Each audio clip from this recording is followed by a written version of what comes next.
Today we're making Spanish sardines pasta.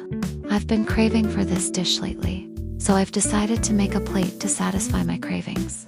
Transforming this into something more spicy and more rich in taste is the best way to make it. Just sauté plenty of minced garlic and chili sauce in the fragrant oil, adding some black olives, capers, and tomatoes. The process is very simple. We will just use whatever we have, yet it's gonna give us bold results. When we create a dish, we aren't just following a blueprint, we are interpreting a legacy through our own lens. Gently break apart the sardines into the pan, but make sure you create chunks, not mush. It's a reminder that nothing in life is truly final.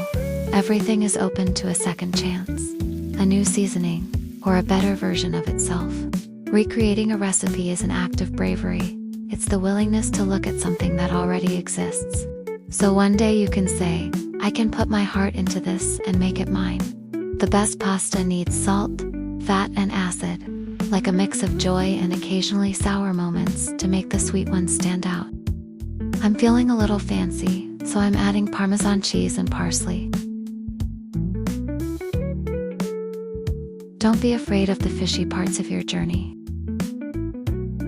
When you mix them with the right intentions and a bit of heat, they become your signature dish.